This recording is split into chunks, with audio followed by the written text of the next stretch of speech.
Jessica, sinaktan mo na naman. Manuel ang anak natin. Tinulak siya ni Colleen sa kalsada.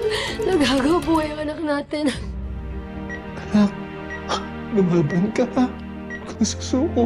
Ay, dapat din yung iniwan si tatay doon kay Hazel. Sa tingin mo ba talaga, itatakas niya yung tatay mo? Hindi iiwan ni Hazel si Jessica. Kahit gaano kasama yon kapag nasa panganib anak nila, hindi nila tatalikuran yun. Andito lang kami, anak. Andito kami, hintay ka namin. Mahal na mahal kita. No! Jessica. No! No! Jessica! Code blue! Code blue! Wala na si Jessica. Diyos ko. Kaya ano ang anak ko? Bitawan niyo ako! Manuel, wag. Bitawan niyo ako! Kilala na natin si Hazel. Kailangan lang natin patunayan na hindi tinulak ni Colleen si Jessica. Pero Pwede niyo kasing gamitin yung away ni Jessica at ni Bunso. Pwede niyang gawing malaking issue to para palabasin may motibo si Bunso. bakit pakulong niyo po ako?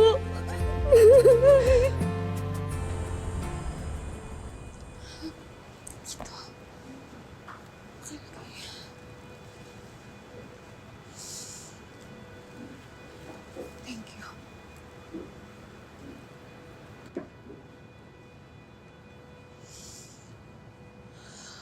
Hazel.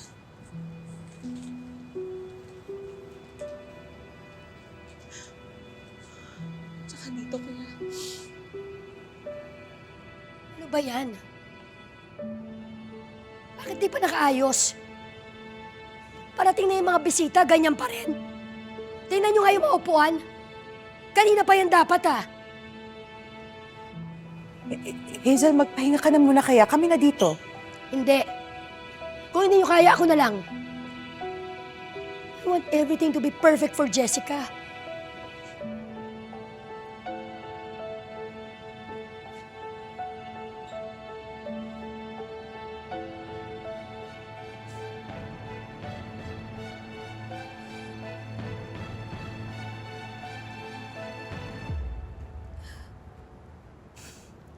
Jessica, anak. Patawarin mo ko. Patawarin mo ko. Hindi kita naprotektahan. Hindi kita naligtas. Ang laki ng kasalanan ko sa'yo. Lagi na lang kita sinasaktan. Sinisigawan. Hindi ko naparamdam sa'yo. Ano sabi sa'yo na mahal kita. Huli na. Huli na ang lahat.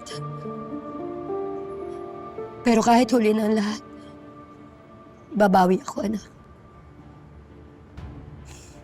Babawi ako dahil pananagutin ko si Colleen. Si Colleen at yung mga taong pumatay sa'yo. Ren, huwag mo munang isipin yung paghihiganti. Let's spend time with Jessica in peace. Sumatalahin natin yung pagkakataon na makakasama pa natin siya. Walang pinipiling lugar ang galit ko. Kaya kong magluksa habang iniisip ko kung paano gaganti sa mga taong pumatay kay Jessica.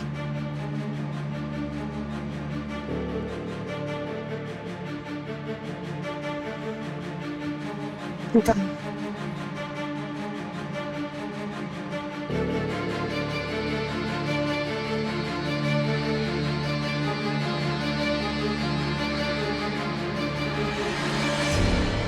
Dito kaya siya? Sigurado ako, kuya, dito pumupunta si Colleen lagi pag may pinagdadaanan siya eh. Dito lang yun. Siya ba yun? Colleen? Colleen? Bunso! Bunso?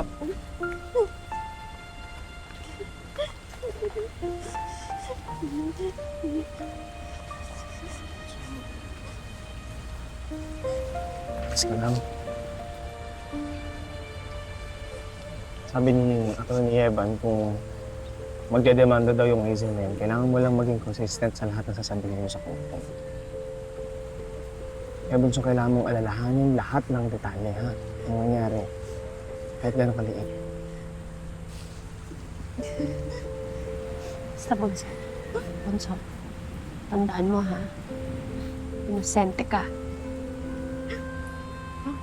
Ate, hindi ko mapigilang mag-guilty. Hindi ko nailigtas si Jessica eh. Ano gusto niya?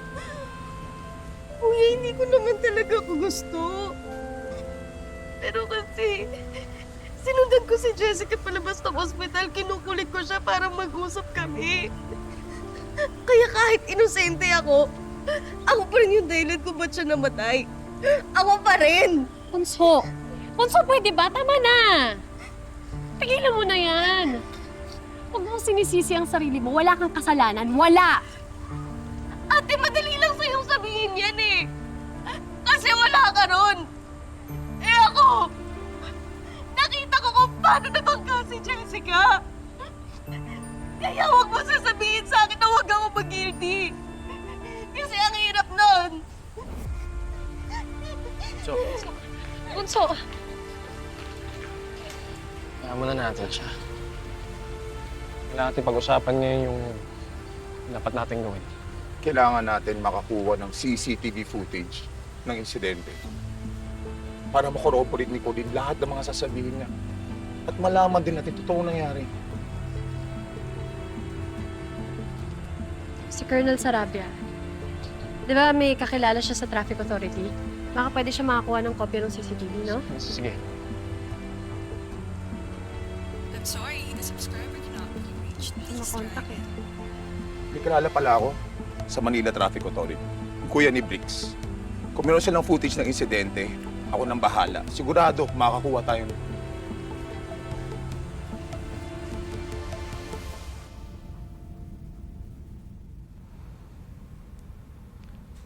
Velma, sumama naman ako sa burol ni Jessica. Ipaalam natin kay Doc Richard. Hindi ko kailangan magpaalam. Basta kailangan ko puntahan yung anak ko. Pero Manuel, Hindi, pupuntahan ko si Jessica. Ngayon, kung ayaw mo ko samahan, kailangan kong gumapapalabas ng ospital. Gagawin ko para makita ko yung anak ko.